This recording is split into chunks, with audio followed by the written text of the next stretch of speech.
Hey everyone, it's Sarah Crawford. Welcome back to my series of writing videos. Today I'm going to talk about 4 ways that you can write better characters.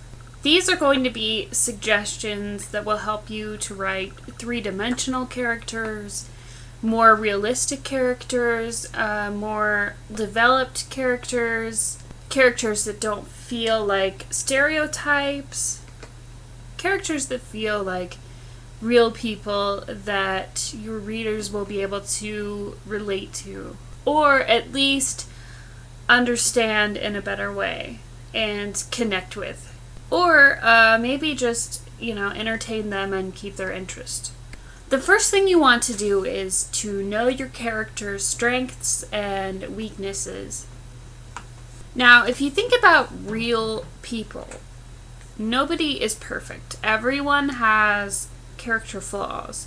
And flaws are what make characters interesting. Nobody wants to read about a perfect person. So you might want to even make a list of what your character's flaws are and how they also are strong people, or what some of their good qualities are. Are they observant? Are they friendly? Are they courageous? Do they have a lot of integrity? Are they dedicated and hardworking? Are they loving and compassionate? Are they reliable and loyal? And then you want to think about their flaws also. So are they immature, maybe? Or impulsive? What vices do they have? Are they selfish or self-absorbed? These are just some of the things that you want to think about. The next thing you want to do is to know your character's everyday life. You want to know your character's routine every day. What are their habits? How do they kind of deal with everyday obstacles? Is your character a morning person or a night owl? These things may never come up in your story.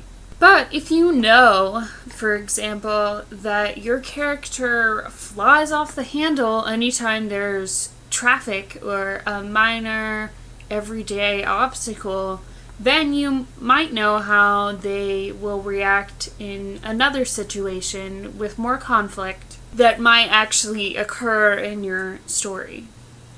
The third thing you want to do is to know your character's past. If you think about your own life, all of your experiences in your past, how you were brought up, the environment that you're in, everything that has happened to you has shaped you into the person that you are today. So it's very important to understand where your character is coming from. What were her parents like? What was his childhood like? What was your character's school life like?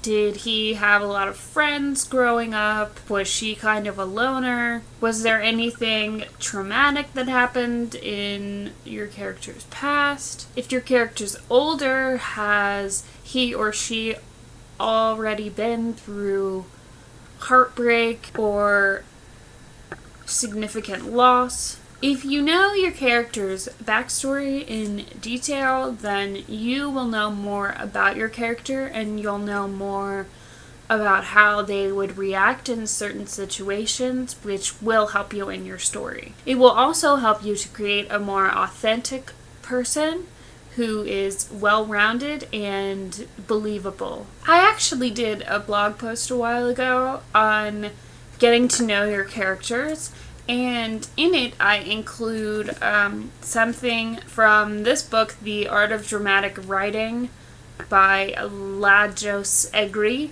I probably butchered his name, but anyway, he has an exercise called the bone structure in this book, and it's really helped me when writing my own characters. I talk more about this in my blog post, but he basically goes through and gives you a list of qualities that you need to think about your character's physiology, sociology, and psychology, I believe, is the third one. Anyway, I will leave a link to that down below. Definitely check that one out when you're working on your own characters. It's really helped me. And the last thing you want to do is know your character's philosophy.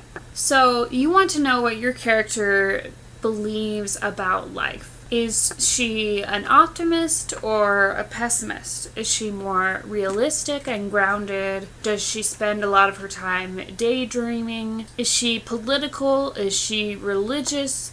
What are her religious beliefs or political beliefs? Is she an atheist? Does she generally think the world is a pretty good place and good things happen to people that deserve it? Or does she think that everything is chaos and horrible? I mean, these are just examples. These are rather extreme examples. Most characters are not that extreme one way or the other. Some are. Think about people you know in life. Some people are very extremely political or religious in one way, and some people are more in the middle. It's more of a gray area. They might be optimistic sometimes and pessimistic sometimes, and that's fine. Just make sure you know that going into your story. For example, your character might have a philosophy that is actually different from the way she behaves. She might tell herself and tell others, for example, that the world is a good place and she's an optimist, but secretly, deep down, she is very down on herself and the world, and she kind of expects bad things to happen to her. I'm sure you all know people like that. I'm sure you have your own contradictions and intricate beliefs. So just think about that when creating your characters. Alright, that's it for me. Don't forget to subscribe to my channel if you are interested in seeing more of these writing tip videos. I do one every Wednesday. In the month of April, I am talking about writing better fiction, and next week I will be talking about creating more tension and conflict in your writing. I have a mailing list called The Daily Writer where you can get daily writing inspiration, and I will leave a link to that down below where you can sign up. Also, let me know what you think. What has helped you to develop your characters? Is there something that really helps you that I didn't talk about? Or did I mention something that you haven't thought much about? I mean, what do you think about character development in general and writing your characters? Okay, thanks for watching, and I will see you next time. Happy writing!